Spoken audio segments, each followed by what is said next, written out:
Pasando Jesús de allí, le siguieron dos ciegos, dando voces y diciendo: «Ten misericordia de nosotros, hijo de David». Y llegado a la casa, vinieron a él los ciegos, y Jesús les dijo: «¿Creéis que puedo hacer esto?». Ellos dijeron: «Sí, Señor». Entonces les tocó los ojos, diciendo: «Conforme a vuestra fe os sea hecho». Y los ojos de ellos fueron abiertos. En la época de Jesús, la ceguera era una gran desgracia. De hecho, muchos consideraban que nacer ciego o quedarse ciego era como una maldición y un castigo divino. Y los ciegos eran personas que realmente estaban destinados a ser toda su vida mendigos, toda su vida dependientes, toda su vida pobres y desgraciados, acusados por otros. Ellos oyeron que Jesús andaba por allí e insistieron no solamente en clamar a él, sino en seguirle hasta que finalmente pudieron traer su súplica. Cuando Jesús les recibe, les hace esta sorprendente pregunta: ¿creéis que puedo hacer esto? Y ellos responden con una clara respuesta de fe: sí, Señor. Entonces, conforme a vuestra fe os sea hecho, y recibieron la vista. Este es un milagro que va más allá solamente de lo físico. No solamente vemos a dos hombres ciegos en el sentido natural, sino dos hombres que recuperaron la visión espiritual, porque reconocieron quién era Jesús. Jesús es el Señor, Jesús es el Hijo de David, Jesús es el Salvador, el Mesías prometido, aquel que iba a ser investido con poder de lo alto para traer vista a los ciegos, para traer libertad a los cautivos, para traer la salvación y el año agradable del Señor. Ellos reconocieron quién es Cristo y por lo tanto salieron de su doble ceguera, de la ceguera espiritual y de la ceguera también natural, física. Esto es mucho más de lo que tantas personas en este mundo tienen, porque todos hemos nacido ciegos. Por causa de nuestro pecado solamente vemos nuestro yo, pero en Cristo podemos tener visión espiritual. Muchos podemos creer que vemos perfectamente porque, aunque tengamos cristales correctores, como en mi caso, y alguna dolencia en cuanto a la visión, pero podemos ver. Pero tantos no vemos o todavía no entendemos, porque la palabra de Dios dice que podemos estar ciegos espiritualmente, no ver quién es Cristo, no comprender lo que Él ha hecho por nosotros en la cruz del Calvario y por lo tanto vivir en la ceguera espiritual de nuestra propia ignorancia y de nuestra propia ceguera en el sentido de las tinieblas, de no ver nada más que lo que hay en este mundo y no ver más allá. Pero nuestro Señor nos enseña aquí que por la fe podemos ver al invisible, que por la fe podemos recibir la sanidad espiritual, que es mucho más importante que la sanidad material, que solo es por un tiempo en esta tierra, mientras que la sanidad espiritual tiene que ver con toda la eternidad. Cuando ellos clamaron así a Jesús, tenían claro su gran necesidad y dependencia de Él. Nadie sino Él podría revertir su enfermedad. Nadie sino Cristo podía salvarles. Y por esto clamaron a Él e insistieron.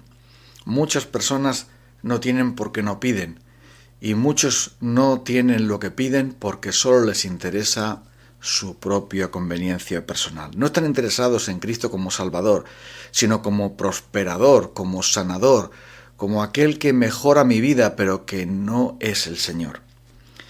Pero ellos reconocieron que Él es el Señor. Sí, Señor, creemos que tú lo puedes hacer. Y ahí está la clave de todo.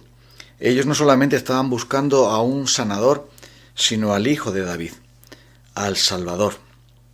Estaban buscando a aquel que podía ser el Señor, como lo fue de su propia vida, aquel que les iba a dar total sanidad, tanto espiritual como natural.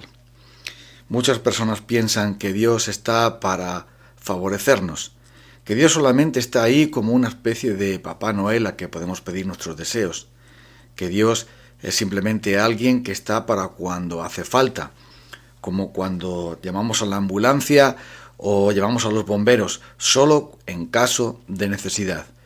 Pero la palabra del Señor dice que Él es nuestro Creador, que Él es nuestro Señor, que Él es nuestro Salvador y que por lo tanto Él tiene todo derecho y todo poder sobre nuestras vidas.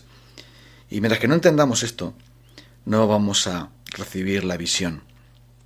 Las personas en este mundo están ciegas, porque el diablo ha cegado nuestro entendimiento, de tal manera que no podemos ver la gloria que está reflejada en el rostro de Cristo, la gloria de Dios que se refleja en Cristo Jesús.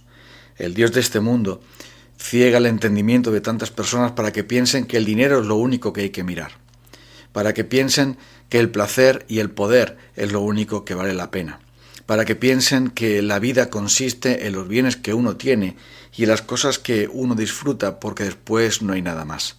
En aquellos que piensan, por desgracia, que Dios no importa, que el Evangelio no hace falta, que la Iglesia es una religión y que Jesucristo es simplemente un personaje histórico al que hay que respetar, pero que no hay que obedecer. Y esa ceguera espiritual que está en tantas personas los lleva al desastre y a la ruina, y los lleva a una mayor ceguera y una mayor maldad. Pero nuestro Señor Jesucristo nos enseña que si alguien empieza a ver, si alguien se da cuenta de su propia ceguera, acude a Él y simplemente por la fe abraza la salvación que Jesucristo le ofrece. Abraza esa salvación que Cristo da a aquellos que se lo piden, como el preso abraza el indulto o finalmente su carta de libertad, como abraza al médico el enfermo que finalmente ha sido sanado por él. Así, nosotros, por medio de la fe, que simplemente es la confianza que depositamos en Él, podemos recibir la vida eterna como ese gran regalo. Esos hombres no tuvieron nada más que hacer que clamar humildemente. Y en eso consiste la salvación, en eso consiste nuestra relación con Dios, en clamar humildemente. Porque nada podemos hacer, nada podemos traer a Él. Todo lo ha de hacer Él, porque solo Él es perfecto y glorioso. Nosotros solamente traemos enfermedad. Como alguien dijo, lo único que podemos traer realmente nuestro ante Dios es nuestro pecado, es nuestra debilidad y necesidad. Todo lo demás lo tiene que aportar Él. Y qué precioso cómo acaba este pasaje de dos hombres que se fueron por medio de la fe sanos y salvos. Sanos de su enfermedad material, su enfermedad natural, corporal, pero también salvos, porque conocieron a Jesucristo y experimentaron que Él realmente es el Hijo de David, el Salvador maravilloso, que vino a este mundo para que los ciegos vean, pero también para que aquellos que ven queden cegados, aquellos que creen que ven queden aún más cegados, porque si nos empeñamos en rechazar a Jesucristo y en vivir independientemente de Él, nuestra ceguera se va a agravar y finalmente permaneceremos en tinieblas, en las tinieblas de afuera. Allí será el lloro y el crujir de dientes. La palabra de Dios dice que las tinieblas es precisamente lo contrario de Dios. Dios es luz y no hay ninguna tinieblas en Él. Así que creyendo en Cristo vamos a ver por toda la eternidad su majestad y belleza. Pero si nos empeñamos en seguir nuestra propia ceguera y arrogancia, lo que vamos a tener va a ser las tinieblas por toda la eternidad. Digamos como estos hombres, simplemente como ellos clamaron cuando le dijeron a Jesús: ten misericordia de nosotros, Hijo de David. Y ese es el clamor de los pecadores: ten misericordia de nosotros. Nada merecemos, es solo por gracia, es solo por tu misericordia. Solo traemos fe, y esa fe es la que honra a Dios y honra a Cristo, y la que por medio de ella recibimos su salvación eterna. Vamos a orar. Gracias, Señor, porque tú eres aquel que nos das la vida y nos das la visión, nos das el entendimiento para comprender quién eres tú, cómo eres tú y qué haces tú por nosotros. Ayúdanos a glorificarte y sobre todo a creerte. Y da luz a tantos que viven en tinieblas, como también nosotros andábamos antes de que tú dijeras sea la luz, porque tú dijiste que fuera la luz y las tinieblas desaparecieron para siempre. Así hazlo también en tantos, en el nombre de Jesús. Amén. Hasta el próximo día.